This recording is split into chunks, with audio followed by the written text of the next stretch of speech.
नमस्कार students, political science के सभी स्टूडेंट्स को मेरा नमस्कार। स्टूडेंट्स, हमारा टॉपिक चल रहा था स्ट्रक्चरल फंक्शनल थ्योरी आमंड की। ये जो टॉपिक है स्ट्रक्चरल फंक्शनल थ्योरी, ये टॉपिक राजनीतिक व्यवस्था के ऊपर चल रहा है। हमारा टॉपिक राजनीतिक व्यवस्था चल रहा है। तो राजनीतिक व्यवस्था में हमने डेविड ईस्टन का मॉडल, इनपुट आउटपुट मॉडल हमने कर लिया है और अभी हमारा टॉपिक चल रहा है स्ट्रक्चरल फंक्शनल थ्योरी आमंड की है। हमने देखा था कि व्यवस्था सिद्धांत पे कई विचारकों ने अपने अपने विचार दिए थे। ईस्टन ने भी अपना विचार दिए। तो ईस्टन ने जैसे ही अपने विचार दिए तो उस विचार में कुछ कमियां निकल कर आई, और कमियां जब निकल कर आई तो वो कमियों को सुधारते हुए आमंड ने अपने विचार दिए, जिसका थ्योरी का जो नाम लिया था उन्होंने कहा था स्ट्रक्चरल फंक्शनल थ्योरी या संरचनात्मक प्रत्यारात्मक थ्योरी सिद्धांत। ठीक है, अब देखिए इसका जो नाम है वो नाम ही है स्ट्रक्चरल, है ना। तो स्ट्रक्चरल यानी संरचना।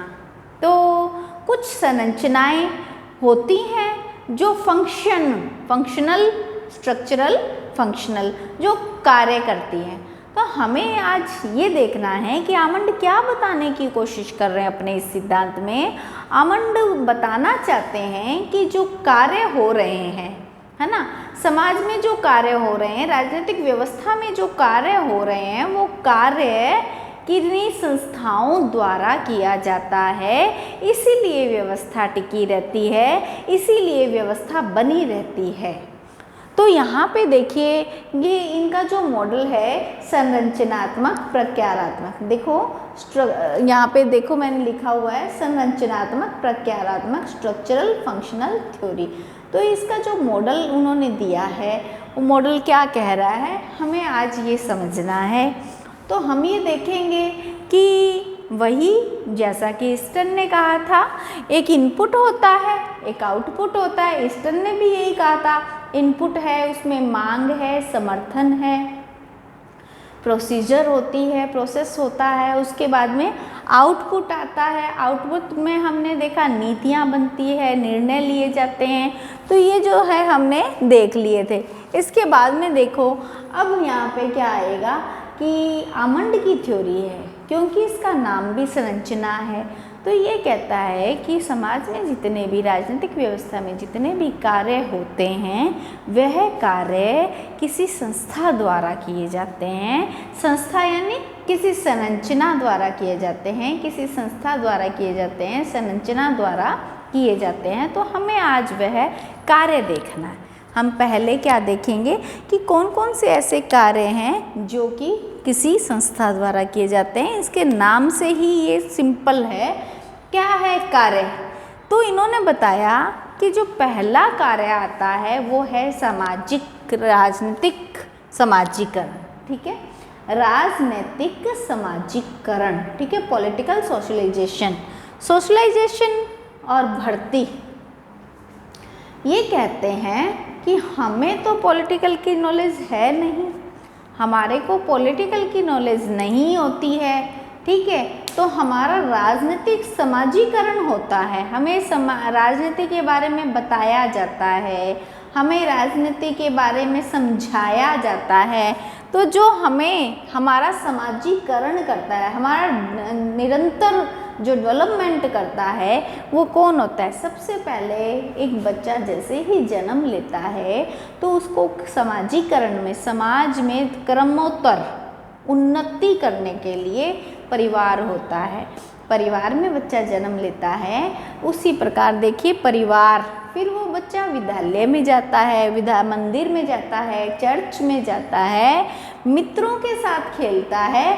तो ये जो समाजीकरण की जो प्रवृत्ति है, समाजीकरण यानी उसको समाज के अनुकूल क्रमोत्तर ढालना, निरंतर उन्नति के रूप में ढालना। एक बच्चा होता है जो समाज में रहने के बाद में बहुत कुछ सीख लेता है। तो वो जो सीखी हुई प्रक्रिया है, सीखने की जो प्रक्रिया है वो समाजीकरण कहलाती है।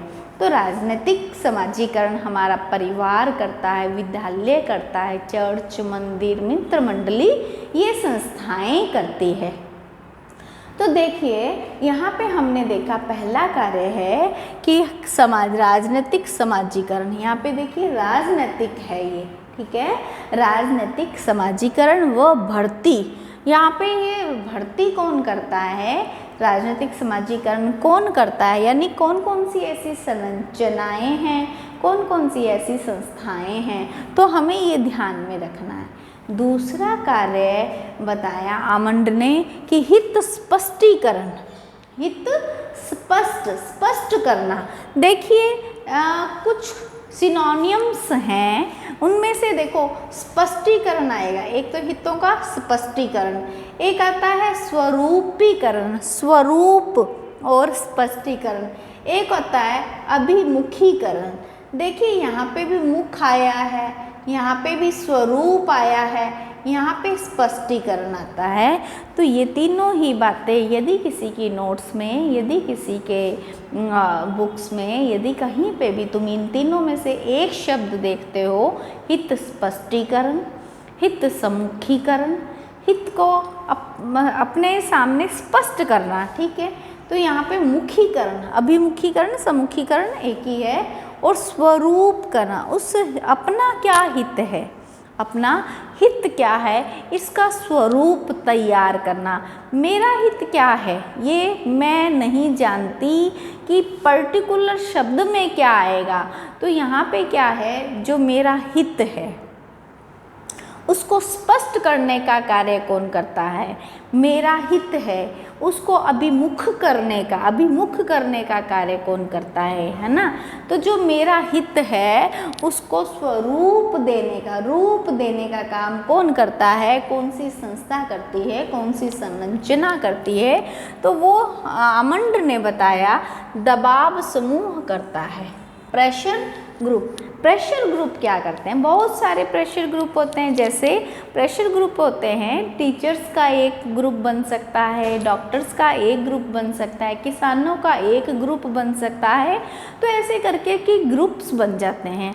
और वो जो ग्रुप्स बन जाते हैं तो ग्रुप्स में होता है ऐसा कि वह ग्रुप अपनी इच्छाओं का, अपने हित के, अपने सबका हित सेम होता है, उस ग्रुप में सभी मेंबर्स का हित सेम रहता है, और वह अपने हित को पूरा करने के लिए सरकार पे दबाव डालते हैं, इसीलिए इनको क्या बोलते हैं, दबाव समूह बोलते हैं। तो जो हित का स्पष्टीकरण है, समूह हित का स्पष्टीकरण है, स्वरूपीकरण है, अभिमुखीकरण है, ये कौन करेगा, दबाव समूह, क्योंकि दबाव समूह में होता है सभी मेंबर्स जो होते हैं उनके हित एक जैसे होते हैं। देखिए हमने कार्य पढ़ लिया राजनीतिक समाजीकरण व भर्ती, तो ये कौन करता है, परिवार करता है, विद्यालय, मित्र मंडली, चर्च, मंदिर एटसेट्रा ये सब करते हैं। और उसके बाद में हमने ये देखा था कि हमारा हितों को स्पष्ट कौन करता है, स्वरूपीकरण कौन करता है, अभिमुखीकरण कौन करता है, तो हमने देखा प्रेशर ग्रुप्स करते हैं। तीसरा कार्य आमंड बताते हैं कि हित समूहन, समूह होता है ना, समूह यानी ग्रुप, तो यहाँ पे अपने हितों को ग्रुप में कौन कर लेते हैं, और यानी संयुक्त कैसे कौन करता है ना, एग्रीगेशन कौन करता है, एग्रीगेशन ध्यान रखना है, यहाँ पे आर्टिकुलेशन ध्यान रखना है, स्पष्टीकरण, अभिमुखीकरण है ना, स्वरूपीकरण को कहते हैं आर्टिकुलेशन, ठीक है। ये संस्था अपने प्रेशर ग्रुप करते हैं, ये काम कौन करता है, प्रेशर ग्रुप करता है। लेकिन हित को समूह में कौन बांधता है, अपने हितों को समूह में, बहुत सारे समूहों को एक कर लेना और संयुक्त कर लेना, संयुक्तिकरण यानी एग्रीगेशन, ठीक है। एग्रीगेशन कौन करता है, तो वो आता है राजनीतिक दल, ठीक है। राजनीतिक दल क्या करते हैं, बहुत सारे हित को इकट्ठा करते हैं, संयुक्त करते हैं, समूहित करते हैं, समूह में करते हैं। तो हमने ये देखा पहला तो कार्य बताया राजनीतिक समाजीकरण व भर्ती, जो कि परिवार, विद्यालय, मित्र मंडली, चर्च आदि करते हैं। दूसरा कार्य बताया था हितों को स्पष्ट करना, हितों को स्वरूपीकरण करना, हितों को अभिमुखीकरण करना, वो प्रेशर ग्रुप करता है। उसके बाद में हमने देखा था कि हितों को समूह में कौन बांधता है, हितों को समूह में बांधने के साथ साथ में हितों को संयुक्तिकरण, एक ही बात है, समूहीकरण कह दो या संयुक्तिकरण, तुम ये ध्यान रखना। एग्रीगेशन मतलब तुम ये शब्द ध्यान रख लेना, क्योंकि देखो 3 शब्द है लेकिन इंग्लिश में आर्टिकुलेशन एक ही शब्द आएगा, तो एक ही शब्द याद करना ज़्यादा इजी रहता है। तो आर्टिकुलेशन दबाव समूह, एग्रीगेशन राजनीतिक दल। उसके बाद में आमंड बताते हैं कि राजनीतिक संप्रेषण या संचार भी करता है ना। तो हर राजनीतिक व्यवस्था में संचार होता है। यह जो है काम संचार का, यह फीडबैक का पर्याय है। देखो संचार क्या करता है, मीडिया करता है। ये काम कौन करता है, मीडिया क्या करता है, जनता की बात को सरकार, सरकार की बात को जनता तक, है ना। तो यहाँ पे देखो फीडबैक जब हमने ईस्टर्न का देखा था कि हमें फीडबैक किससे मिलता है, जनता की बातों को सरकार से और सरकार की जनता से फीडबैक हमें मिलता है। तो यहाँ पे ये जो पर्यावरण है ना, संप्रेषण, संचार और ये मीडिया करता है। तो जो ईस्टर्न का फीडबैक है ना, और ईस्टर्न का जो पर्यावरण है वही यहाँ पे संप्रेषण या संचार है। तो देखिए अपने ने देखा कि कौन कौन सी संरचनाएं ये काम करती है ना। तो पहला काम क्या है, हमें राजनीतिक समाजीकरण भर्ती करनी है। दूसरा काम क्या बताया, स्पष्ट करना है ना, स्वरूप देना है, अभिमुखीकरण करना है। तीसरा कार्य क्या बताया, तीसरा कार्य बताया कि समूहीकरण, संयुक्तिकरण करना है। चौथा कार्य संप्रेषण करना है ना। तो संप्रेषण ये पर्यावरण या फीडबैक के जैसा ही है। तो यहाँ पे हमने देखा कि ये जो काम कर रहे हैं, ये जो कार्य है, ये जो प्रकार्य है, ये जो कार्य है, एक ही बात है, प्रकार्यात्मक, संरचनात्मक, प्रकारात्मक इसका नाम है। तो देखो यहाँ पे ये संरचनाएं जो है, ये संस्थाएं हैं, ये संस्थाएं अनौपचारिक है। ये संरचनाएं या फिर ये संस्थाएं या फिर ये स्ट्रक्चर कैसी है, अनौपचारिक है, फॉर्मल नहीं है, इनफॉर्मल है। तो यहाँ पे हमने देखा ये संरचनाएं, ये वाली संरचनाएं क्या है, अनौपचारिक संरचनाएं हैं। अब देखिए हम दूसरे प्रकार के, क्योंकि संरचना है और प्रत्येक संरचना कुछ न कुछ कार्य करती है। तो इन्होंने बताया इनपुट में कौन कौन सी समस्याएं संस्थाएं हैं, ये संस्थाएं हैं। लेकिन अब आउटपुट हमने देखा था ना कि जब ईस्टर्न ने कहा था आउटपुट है, उसमें 2 प्रकार से हमने, मतलब चीज़ तो वही थी कि या तो नियम निकलते हैं या नीतियाँ निकलती है। तो सेम वही आउटपुट में आ गया है। क्या आ गया कि काम होता है नियम निर्माण का, ठीक है, काम होता है नियम निर्माण का। तो वो कौन करेगी, लेजिस्लेचर करेगी। फिर आता है नियम क्रियान्वयन का, ये काम कौन करेगा, रूल मेकिंग तो हमने पढ़ा रखा है। रूल मेकिंग हमेशा कौन करता है, यहाँ पे विधायिका करती है। तो रूल को एग्जीक्यूट कौन करता है, एग्जीक्यूटिव करती है। और नियम को अधिनिर्णय कौन लेता है, न्यायपालिका लेती है। तो आउटपुट निकल कर आती है। तो हमने ये देखा ये 3 बिंदु है, तीनों बिंदु अलग अलग संस्थाएं कर रही है, अलग अलग संरचनाएं कर रही है, अलग अलग स्ट्रक्चर कर रही है। लेजिस्लेचर, एग्जीक्यूटिव, जुडिशरी, ये तीनों संस्थाएं अलग अलग काम कर रही है। तो स्पष्ट हो जाता है कि यहाँ पे पावर सेपरेशन आमंड ने भी बताया है, क्योंकि पावर क्या है, लेजिस्लेचर, एग्जीक्यूटिव और जुडिशरी में बंटी हुई है। तो इस प्रकार से हमने देखा यहाँ पे पावर सेपरेशन या शक्ति पृथक्करण भी है। और यहाँ पे एक बात और है, ये जो विधायिका, कार्यपालिका, न्यायपालिका है, ये जो जुडिशरी है, ये सब क्या है, औपचारिक संस्थाएं हैं, ध्यान में रखना है स्टूडेंट्स। अब देखिए इसके तुम्हें थ्योरी समझ में आई होगी।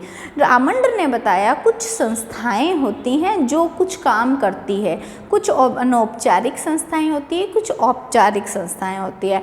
अनौपचारिक संस्थाएं भी बहुत सारे कार्य करती हैं और औपचारिक संस्थाएं भी बहुत सारे कार्य करती हैं। तो इस प्रकार क्या है कि ये जो संस्थाएं मिलके जो कार्य करती है तो एक राजनीतिक व्यवस्था बनती है। तो ये जो राजनीतिक व्यवस्था बनी है ना, तो ये जो राजनीतिक व्यवस्था बनी है इसका नाम आमंड ने स्ट्रक्चरल फंक्शनल थ्योरी रख दिया है। क्यों? क्योंकि प्रत्येक संस्था कोई ना कोई काम करती है, लेकिन जो ये काम है आमंड इसको दो भागों में बांट देता है। ठीक है, एक ऐसे काम है जो कि पूरी की पूरी व्यवस्था को टिकाए रखने में हेल्प करता है। तो एक ऐसा काम है जो कि पूरी की पूरी व्यवस्था को टिकाए रखने में, मतलब स्थायित्व देता है, स्टेबिलिटी देता है ना। तो वो एक आमंड ने दो प्रकार के कार्य बताए, ध्यान रखना है। आमंड ने दो प्रकार के कार्य बताए हैं। ठीक है, दो प्रकार के कार्यों में से इन्होंने बताया एक कृत्यात्मक कार्य है और एक अपकृत्यात्मक। देखो नाम से ही समझ में आ रहा है, कृत्यात्मक फंक्शनल, जो नियमों के अनुसार कार्य किए जाते हैं वह नियमों के अनुसार ही चलता है। इसका अर्थ क्या है कि ये वे कार्य हैं जो पॉलिटिकल सिस्टम के स्थायित्व में,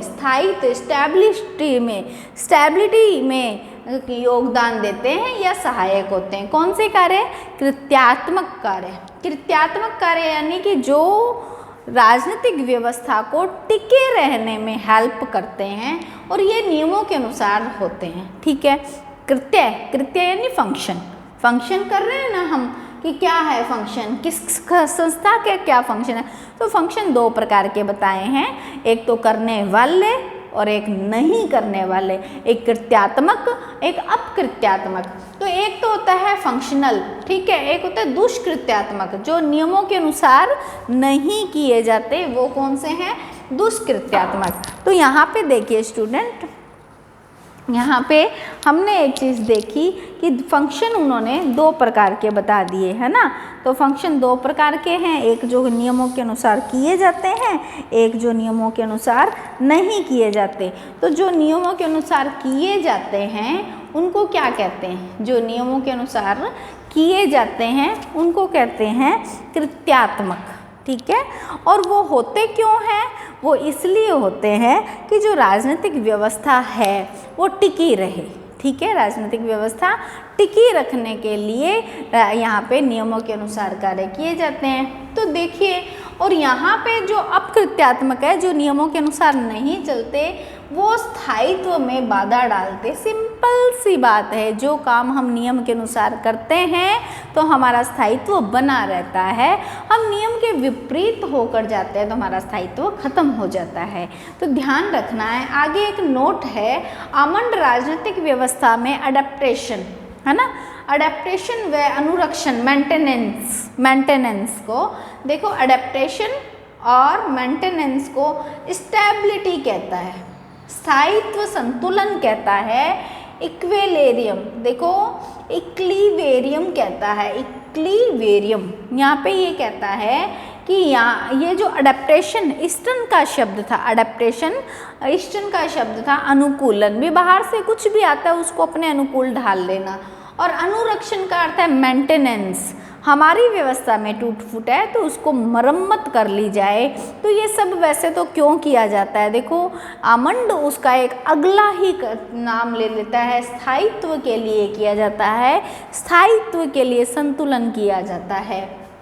यहाँ पे इक्विलिब्रियम और होमोस्टिक इसका नाम बताता है समस्थिति, मतलब जैसी स्थिति है वैसी में ही रहने के लिए ये बातें करता है। ये शब्द एडेप्टेशन है ना, एडेप्टेशन और मेंटेनेंस अनुरक्षण के लिए ये क्या शब्द यूज करता है, स्थायित्व संतुलन है ना। तो इक्विलिब्रियम और होमोस्टिक शब्द यूज करता है। होमोस्टिक का अर्थ है समस्थिति, एक जैसी स्थिति बनाए रखने के लिए हमें कुछ एडेप्टेशन करना पड़ता है, कुछ मेंटेनेंस करना पड़ता है।